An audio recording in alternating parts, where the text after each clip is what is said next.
नमस्कार दोस्तों, स्वागत है आपका आज के मुख्य समाचार में, जिसमें सबसे पहली और बड़ी खबर में आपको बताएंगे कि आंदोलन में किसानों ने सरकार को दिया 24 घंटे का अल्टीमेटम। इसी के साथ जान गंवाने वाले शहीद किसानों को सिंधु बॉर्डर पर दी गई श्रद्धांजलि। दूसरी बड़ी खबर में जिक्र होगा कि पीएम और कृषि मंत्री के नाम किसानों ने लिखा खुला खत, कहा दुष्प्रचार कर रही है सरकार, और सभी आरोपों का एक एक करके किसानों ने दिया जवाब। और तीसरी बड़ी खबर में जिक्र होगा कि किसानों के विरोध के आगे ना चल पाया भाजपा का कार्यक्रम, आंदोलन के बीच उखाड़ दिया गया भाजपा का टेंट और फिर पार्टी के मंच पर जाकर कर लिया गया कब्जा। तो दोस्तों, किसान आंदोलन के विरोध में जो भाजपा ने आंदोलन शुरू किया था, उस पर किसानों ने कब्जा कर लिया, टेंट को उखाड़ के फेंक दिया। तो हर एक खबर की गहराई में आपको ले जाएंगे, लेकिन उससे पहले अगर आप भी देश के किसानों के साथ खड़े हैं तो आप अभी इस वीडियो को लाइक कीजिए और इस लाल बटन को दबा के इस चैनल को फ्री में सब्सक्राइब करके घंटी बजाकर कमेंट में लिखिए जय हिंद। दोस्तों, रुक करते हैं तमाम बड़ी खबरों की तरफ।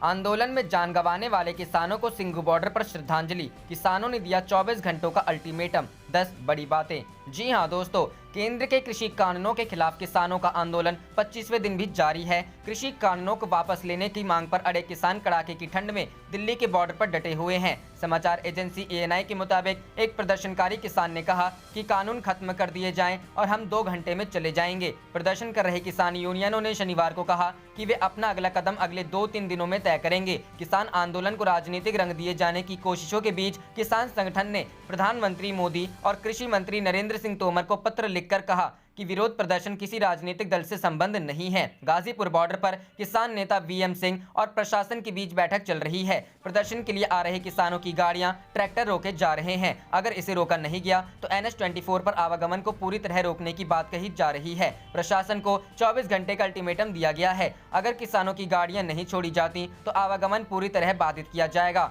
आंदोलन में मारे गए किसानों को रविवार को सिंघू बॉर्डर समेत अन्य जगहों पर श्रद्धांजलि दी जा रही है। ऑल इंडिया किसान सभा ने कल दावा किया कि 26 नवंबर से जारी विरोध प्रदर्शनों में भाग लेने वाले 33 किसानों की मौत दुर्घटनाओं, बीमारी और ठंड के मौसम की वजह से हुई है। जान गंवाने वाले किसानों को श्रद्धांजलि देने के लिए देश के विभिन्न हिस्सों में श्रद्धांजलि दिवस मनाया जाएगा। कृषि कानूनों के खिलाफ प्रदर्शन कर रहे किसान दिल्ली बॉर्डर पर डटे हुए हैं। प्रदर्शनकारी किसान कृषि कानूनों को वापस लेने की मांग कर रहे हैं। एक प्रदर्शनकारी ने बताया, कानून खत्म कर दिए जाएं और हम 2 घंटे में चले जाएंगे। किसान आंदोलन के बीच एक किसान संगठन में प्रधानमंत्री को पत्र लिखा।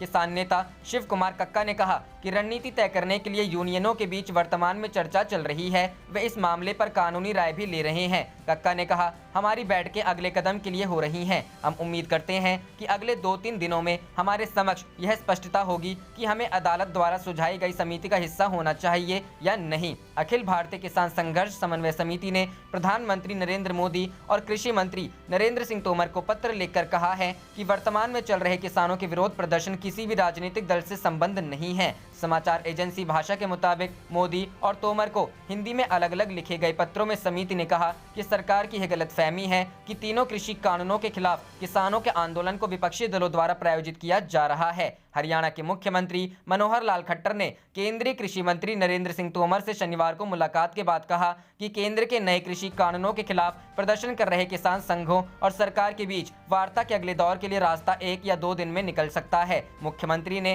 प्रदर्शन शुरू होने के बाद से दूसरी बार तोमर से उनके आवास पर मुलाकात की है। इससे पहले खट्टर ने 8 दिसंबर को केंद्रीय कृषि मंत्री से मुलाकात की थी। रुख करते हैं अगली खबर की तरफ। पीएम कृषि मंत्री के नाम किसानों का खुला खत, कहा दुष्प्रचार कर रही है सरकार, सभी आरोपों का एक एक करके दिया जवाब। जी हां दोस्तों, कृषि कानूनों के खिलाफ किसानों का आंदोलन जारी है। इस बीच किसान संगठनों ने प्रधानमंत्री नरेंद्र मोदी और केंद्रीय कृषि मंत्री नरेंद्र सिंह को खुला खत लिखा है। खत में किसानों ने सरकार के रवैये पर नाराजगी जताई है। अखिल भारतीय किसान संघर्ष समन्वय समिति की ओर से लिखा गया यह खत पीएम मोदी के आरोपों और कृषि मंत्री के पत्र के जवाब में है। खत में पीएम मोदी को संबोधित करते हुए लिखा गया है कि बहुत दुख के साथ आपसे कहना पड़ रहा है कि किसानों की मांगों का हल करने का दावा करते हुए जो हमला 2 दिनों से आपने किसानों की मांगों और आंदोलन पर शुरू किया है, वह दर्शाता है कि आपको किसानों से कोई सहानुभूति नहीं है। आप उनकी परेशानियों को हल निकालने का इरादा शायद बदल चुके हैं। आपने जो भी बातें कही हैं वह तथ्यहीन है। पत्र में किसानों ने पीएम मोदी से कहा है कि सबसे ज्यादा गंभीर बात यह है कि जो बातें आपने कही हैं वह देश और समाज में किसानों की जायज मांगों जो सिलसिलेवार ढंग से पिछले 6 महीनों से आपके समक्ष लिखित रूप से रखी जाती रही हैं, देश भर में किए जा रहे शांतिपूर्वक आंदोलन के प्रति अविश्वास की स्थिति पैदा कर सकती है। इसी कारण से हम बाध्य हैं कि हम आपको इस खुले पत्र के द्वारा अपनी प्रतिक्रिया भेजें ताकि आप इस पर बिना किसी पूर्वग्रह के गौर कर सके। खत में किसान संगठनों ने पीएम मोदी से कहा है कि आपने मध्य प्रदेश के रायसेन जिले में आयोजित किसानों के सम्मेलन में जोर देकर कहा कि किसानों को विपक्षी दलों ने गुमराह कर रखा है, वे कानूनों के प्रति गलतफहमी फैला रहे हैं। इन कानूनों को लंबे अरसे से अलग अलग समितियों में विचार करने के बाद और सभी दलों द्वारा इन परिवर्तनों के पक्ष में राय रखे जाने के बाद ही अमल में लाया गया है। आप कह रहे हैं कि जो कुछ विशिष्ट समस्याएं इन कानूनों में थी उन्हें आपकी सरकार ने वार्ता में हल कर दिया है और यह आंदोलन असल में विपक्षी दलों द्वारा संगठित है। खत में किसानों ने कहा कि आपकी यह गलत धारणाएं और बयान गलत जानकारियां से प्रेरित हैं और आपको सच पर गौर करना चाहिए। पत्र में केंद्रीय कृषि मंत्री को संबोधित करते हुए किसानों ने कहा है कि देश के कृषि मंत्री होने के नाते लोगों को आपसे उम्मीदें यही थी कि 24 दिनों से चल रहे अनिश्चितकालीन आंदोलन में शहीद हुए 32 किसानों को कम से कम आप श्रद्धांजलि देंगे, लेकिन आपने संवेदनहीनता की सारी हदें पार करते हुए उनका जिक्र करना भी जरूरी नहीं समझा। ऐसे में हमारा आपसे फिर से यह अपील है कि आप इन किसान विरोधी कानूनों को तुरंत वापस लें। रुख करते हैं अगली खबर की तरफ। किसानों के विरोध के आगे न चल पाया बीजेपी का कार्यक्रम, आंदोलन के बीच उखाड़ा टेंट, फिर पार्टी के मंच पर जाकर किया कब्जा। जी हां दोस्तों, केंद्र के 3 नए कृषि बिलों के खिलाफ किसान प्रदर्शन के बीच भाजपा की हरियाणा इकाई के नेताओं और कार्यकर्ताओं ने विवादास्पद सतलुज यमुना लिंक नहर के निर्माण की मांग को लेकर एक दिवसीय उपवास किया। हालांकि भाजपा नेताओं को फतेहाबाद, करनाल सहित अन्य स्थानों पर कृषि कानूनों को लेकर भारी विरोध का सामना करना पड़ा। इसमें शनिवार को फतेहाबाद के पपीहा पार्क के पास भाजपा नेताओं का कार्यक्रम 2 घंटे भी नहीं चल पाया। काले झंडे थामे हुए किसानों ने 15 मिनट बाद ही पुलिस बैरिकेड पार करके पार्टी नेताओं के खिलाफ नारेबाजी की। पुलिस सुरक्षा के बावजूद किसानों ने कार्यक्रम स्थल का टेंट उखाड़ दिया और मंच पर कब्जा कर लिया। पुलिस ने कहा कि किसानों के विरोध के चलते भाजपा नेताओं और कार्यकर्ताओं ने कड़ी सुरक्षा के बीच अपने उपवास स्थल को दूसरी जगह शिफ्ट कर लिया। इसी तरह करनाल में किसानों के एक समूह ने भाजपा नेताओं के उपवास स्थल के पास ही विरोध प्रदर्शन किया। मामले में हरियाणा प्रदेश भाजपा अध्यक्ष ओपी धनखड़ ने इन घटनाओं की निंदा की। उन्होंने कहा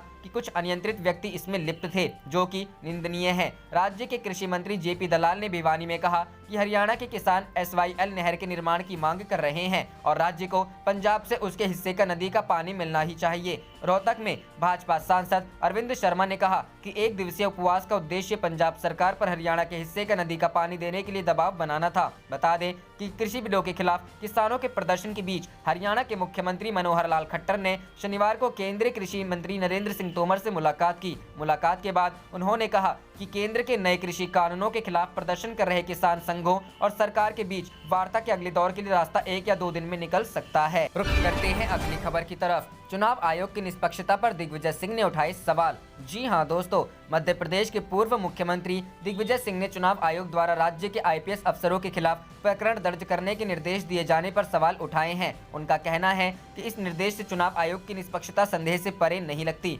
कांग्रेस कार्यालय में शनिवार को संवाददाता सम्मेलन आयोजित किया गया। इस संवाददाता सम्मेलन को पूर्व मुख्यमंत्री सिंह ने पूर्व प्रदेश अध्यक्ष अरुण यादव और मीडिया विभाग के अध्यक्ष जीतू पटवारी के साथ संबोधित किया। पूर्व मुख्यमंत्री सिंह ने कहा कि राज्य में कमलनाथ की सरकार के दौरान जिन IPS अफसरों ने टेंडरिंग घोटाले का खुलासा था, उनके खिलाफ मामला दर्ज किए जाने के चुनाव आयोग ने निर्देश दिए हैं। इस पर दुख है। पूर्व मुख्यमंत्री सिंह ने आगे कहा कि चुनाव आयोग को निष्पक्षता से काम करना चाहिए, क्योंकि किसी भी अच्छे प्रजातांत्रिक व्यवस्था में केंद्रीय चुनाव आयोग की निष्पक्षता बियॉन्ड डाउट होना चाहिए। इस मामले में नहीं लगता कि बियॉन्ड डाउट है, क्योंकि उन्होंने उन अधिकारियों के खिलाफ कार्रवाई करने का निर्देश दिया है जिनका चुनाव कंडक्ट कराने से कोई लेना देना ही नहीं है। चुनाव कैसे होना है, वहीं तक चुनाव आयोग की सीमाएं हैं। किस अधिकारी का भ्रष्टाचार का प्रकरण है, उस पर किसी तरह का निर्देश देने का उनका अधिकार नहीं है। पूर्व मुख्यमंत्री सिंह ने आगे कहा, मैं चुनाव आयोग से अनुरोध करूंगा कि अपनी निष्पक्षता पर संदेह नहीं होना चाहिए, लेकिन अगर इस तरह के आदेश होंगे तो संदेह होगा।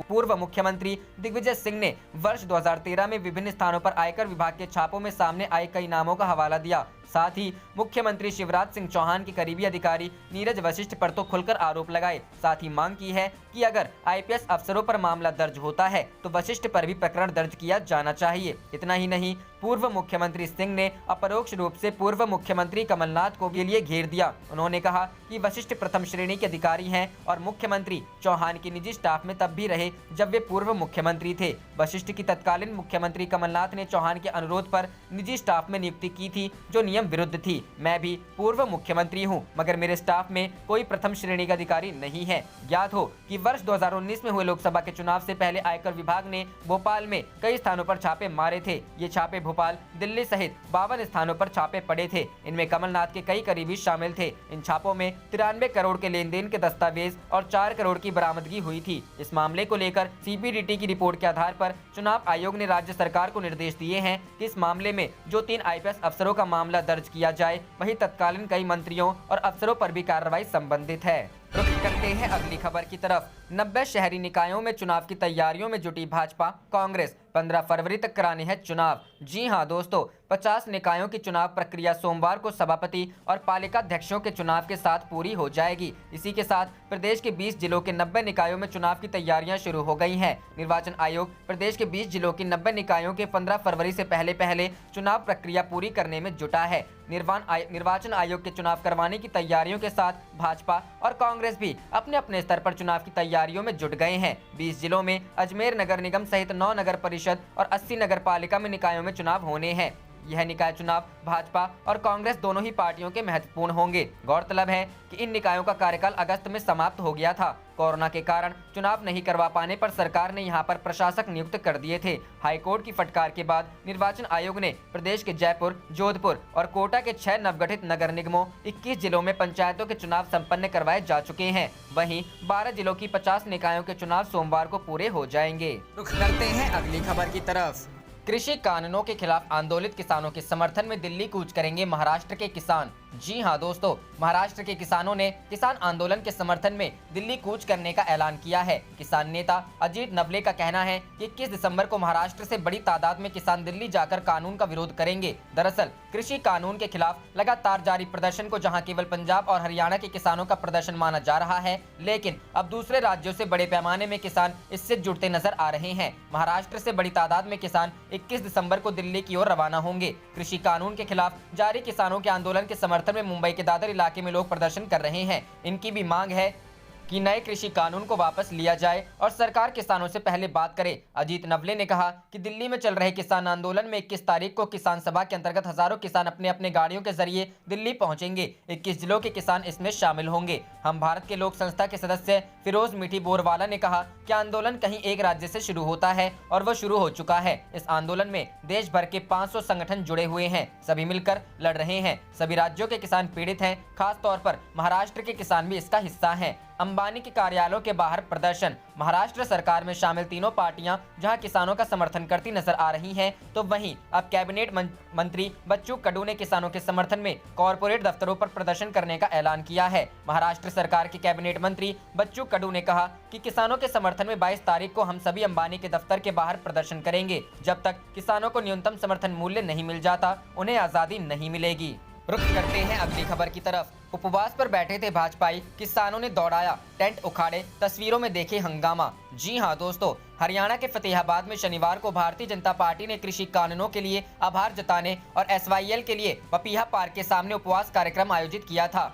किसानों ने इसका विरोध किया और टेंट उखाड़ दिए। खुद SP भी किसानों को शांत नहीं कर पाए। गुस्साए किसानों ने भाजपा नेताओं को दौड़ा दिया। इसी धक्का मुक्की में भाजपा जिलाध्यक्ष बलदेव सिंह ग्रोहा की पगड़ी भी खुल गई। फतेहाबाद में भाजपा के उपवास कार्यक्रम के बारे में जानकारी मिलते ही सुबह 10:30 बजे किसान मौके पर पहुंच गए। पुलिस ने बैरिकेड लगाकर उन्हें रोकने की कोशिश की तो किसानों ने बैरिकेड तोड़ दिए और भाजपा के उपवास स्थल पर कब्जा कर टेंट उखाड़ दिया। प्रदर्शन के कारण कार्यक्रम 1.5 घंटे में ही सिमट गया। करीब 1 घंटे तक किसान भाजपाइयों को चारों तरफ से घेरकर प्रदर्शन करते रहे। जिलाध्यक्ष और अन्य नेताओं को खूब खरी खोटी सुनाई। हालात बेकाबू होते देख पुलिस अधीक्षक राजेश कुमार को सूचना दी गई। इसके बाद पुलिस अधीक्षक मौके पर पहुंचे। उन्होंने पहले किसानों को वहां से हटाने का प्रयास किया। जब किसान नहीं माने तो उन्होंने भाजपा नेताओं से बात कर उन्हें वहां से निकलवाया। गुस्साए किसान भाजपा नेताओं के पीछे गलियों में भी दौड़ पड़े।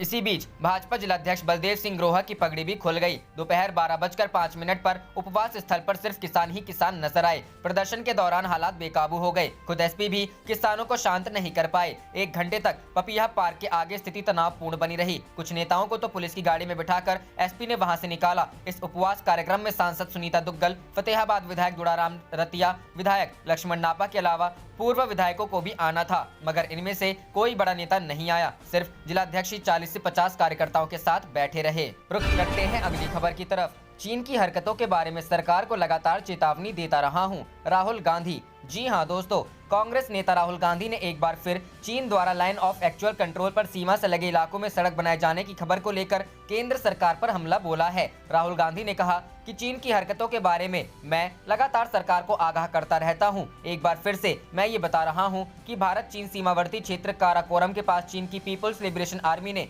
सड़क बना दी है, जिससे भारत को खतरा हो सकता है। राहुल गांधी ने न्यूज एजेंसी ANI की एक खबर को ट्वीट करते हुए कहा कि मैं तो हमेशा से भारत सरकार को चीन की हरकतों को लेकर चेतावनी देता रहता हूं। आपको बता दें कि भारत से लद्दाख सीमा रेखा पर विवाद होने के बाद से चीन लगातार सीमावर्ती इलाकों में अपनी पकड़ मजबूत करने में लगा हुआ है। ऐसे में चीन लाइन ऑफ एक्चुअल कंट्रोल पर अपने इंफ्रास्ट्रक्चर को लगातार मजबूत कर रहा है। आपको बता दें कि भारत चीन सीमा से लगे इलाकों में अपनी रणनीतिक बढ़त बनाने के लिए पिछले कई सालों से वह सड़कों का जाल बिछा रहा है। हाल ही में सैटेलाइट से प्राप्त तस्वीरों और 3488 किलोमीटर लंबे लाइन ऑफ एक्चुअल कंट्रोल पर कम्युनिकेशन इंटरसेप्ट्स के जरिए पता चला है कि चीन की पीपुल्स लिबरेशन आर्मी भारत के खिलाफ क्षमता बढ़ाने के लिए अक्साई चीन और काराकोरम पास में एक अहम सड़क का निर्माण और सैन्य इंफ्रास्ट्रक्चर का विकास कर रही है। आपको बता दें कि कांग्रेस के पूर्व अध्यक्ष राहुल गांधी ने केंद्र सरकार पर आरोप लगाया है कि बुधवार को हुई रक्षा मामलों की संसदीय समिति की बैठक उन्हें बोलने का मौका नहीं दिया गया था, जिसकी वजह से वो नाराज होकर वॉकआउट कर गए थे। इसके बाद राहुल गांधी ने लोकसभा अध्यक्ष ओम बिरला को चिट्ठी लिखी। उन्होंने पत्र लिखकर आरोप लगाया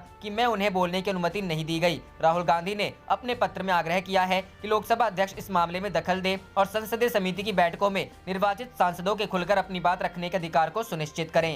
रुख करते हैं अगली खबर की तरफ। सोनिया गांधी के साथ कांग्रेस के वरिष्ठ नेताओं की बैठक में बड़ा संकेत, राहुल गांधी फिर बनेंगे कांग्रेस अध्यक्ष। जी हां दोस्तों, कांग्रेस में राष्ट्रीय अध्यक्ष के लिए पार्टी में बैठकों को दौर जारी है। इस दौरान कांग्रेस अंतरिम अध्यक्ष सोनिया गांधी ने कई वरिष्ठ नेताओं के साथ बैठक की है, जिसमें राहुल गांधी के नाम पर मुहर लगती दिख रही है। सूत्रों के मुताबिक सोनिया गांधी की बैठक में राहुल गांधी ने कहा कि पार्टी जो भी जिम्मेदारी देगी उसे निभाऊंगा। मीडिया रिपोर्ट के मुताबिक कांग्रेस अध्यक्ष सोनिया गांधी ने शनिवार को एक अहम बैठक की, जिसमें संगठन को मजबूत बनाने और राष्ट्रीय अध्यक्ष के नाम पर मुहर समेत कई मुद्दों पर चर्चा हुई। ऐसा माना जा रहा है कि एक बार फिर से राहुल गांधी कांग्रेस अध्यक्ष बन सकते हैं। जानकारी के मुताबिक सोनिया गांधी के घर हुई कांग्रेस नेताओं की बैठक में मौजूद सभी नेताओं ने अपनी अपनी बात रखी। बैठक में राहुल गांधी को अध्यक्ष पद संभालने की मांग उठी। बैठक के अंत में राहुल गांधी ने कहा कि पार्टी जो जिम्मेदार देगी उसे मैं उठाऊंगा। गांधी ने आगे कहा कि मैं हर जिम्मेदारी निभाने के लिए तैयार हूं। पार्टी ने कहा कि राहुल गांधी के साथ किसी को कोई समस्या नहीं है और यह सिर्फ आज के लिए नहीं है। सबने कहा कि हमें राहुल गांधी के नेतृत्व की जरूरत है। कांग्रेस के वरिष्ठ नेता पवन बंसल ने कहा कि हमें अन्य लोगों के जाल में नहीं पड़ना चाहिए जो पार्टी के एजेंडे को विचलित करने की कोशिश कर रहे हैं। अंतरिम कांग्रेस अध्यक्ष सोनिया गांधी और अन्य वरिष्ठ पार्टी नेताओं के बीच शनिवार को बैठक 5 घंटे से अधिक समय के बाद समाप्त हुई और जाहिर तौर पर बैठक में उनके बेटे राहुल गांधी के पार्टी प्रमुख के रूप में लौटने पर किसी ने आपत्ति नहीं की। कई वरिष्ठ नेताओं ने राहुल गांधी और प्रियंका गांधी के बोलने के अलावा पार्टी को मजबूत बनाने के नए उपाय सुझाए। रुख करते हैं अगली खबर की तरफ। कृषि कानूनों के विरोध में बड़ौत से खाप चौधरियों ने खोला तीसरा मोर्चा, मुस्लिम खाप पंचायतों का भी मिला समर्थन। जी हां दोस्तों, शामली की गठवाला खाप के चौधरी हरिकिशन मलिक के बेटे राजेंद्र मलिक ने किसानों के साथ पहुंचकर समर्थन दिया। देश खाप के चौधरी सुरेंद्र सिंह और गठवाला खाप के प्रतिनिधि राजेंद्र मलिक के नेतृत्व में किसानों का काफिला दिल्ली सहारनपुर हाईवे होते हुए पुलिस चौकी की ओर बढ़ गए। नए कृषि कानून के विरोध में आज बड़ौत में खाप चौधरियों द्वारा तीसरा मोर्चा खोला है। देश खाप के चौधरी सुरेंद्र सिंह के बड़ौत स्थित आवास पर किसानों के पहुंचने का सिलसिला सुबह से ही जारी रहा। इसके बाद किसान ट्रैक्टर ट्रॉलियों में सवार होकर दिल्ली सहारनपुर हाईवे जाम करने के लिए निकल गए। शामली की गठवाला खाप के अलावा असारा की मुस्लिम खाप पंचायत ने भी दिया समर्थन। पट्टी चौधरान से किसान काफिले के रूप में औद्योगिक पुलिस चौकी पर पहुंचेंगे। देश खाप के चौधरी सुरेंद्र सिंह ने बताया कि पहले हवन होगा, इसके बाद दिल्ली सहारनपुर हाईवे जाम किया जाएगा। किसानों के ट्रैक्टर ट्रॉली पर सवार होकर पहुंचने का सिलसिला जारी है। वहीं औद्योगिक पुलिस चौकी पर नेशनल हाईवे जाम करने के ऐलान के बाद परिवहन विभाग भी अलर्ट हो गया। सीईओ आलोक कुमार का कहना था कि खाप चौधरियों द्वारा नेशनल हाईवे जाम करने के ऐलान के बाद पुलिस प्रशासन को अलर्ट कर दिया गया है। शांति व्यवस्था बनाए रखने के लिए पुलिस बल मुस्तैद है। हाईवे जाम के ऐलान को लेकर शांति व्यवस्था बनाए रखने के लिए औद्योगिक पुलिस चौकी के अलावा PN Sharma park, Delhi bus stand, Chhaprauli चुंगी पर लगाया गया है। इसके अलावा वाहनों को निकालने के लिए रोड पुल पर पुलिस कर्मियों की ड्यूटी लगाई गई है, क्योंकि औद्योगिक पुलिस चौकी पर जाम के ऐलान के बाद वाहन चालकों का ज्यादा संचालन बड़ौत कोताना मार्ग पर रहेगा। जाम लगने की स्थिति से निपटने को पुलिस प्रशासन पूरी तरह तैयार है। हाईवे जाम करने को लेकर समर्थन में शुक्रवार को फतेहपुर पुट्ठी, बड़ौली बड़ौत समेत जिले भर में जगह जगह पर पंचायतें हुई। इसमें आंदोलन में ताकत दिखाने का आह्वान किया गया। किसानों ने कहा कि कृषि कानून को वापस लिया जाना चाहिए। अब तक गन्ने का भाव घोषित नहीं किया गया, भुगतान भी नहीं हुआ, किसान सड़क पर नहीं बैठे तो क्या करें। फतेहपुर पुट्ठी गाँव में थांबा चौधरी यशपाल सिंह की अध्यक्षता व प्रधान आदित्य तोमर के संचालन में यह बैठक हुई, जिसमें बिजवाड़ा, धनौरा, सिल्वर नगर, गुराना, बड़ावत समेत अन्य गांव के किसान पहुंचे। वक्ताओं ने नए कृषि कानून पारित किए जाने पर आक्रोश जताया और सरकार से इस बिल को वापस लिए जाने की मांग उठाते हुए शनिवार को खाप चौधरियों के नेशनल हाईवे जाम करने के समर्थन में पहुंचने का आह्वान किया। आप देख रहे थे आपका अपना चैनल जय हिंद जय भारत।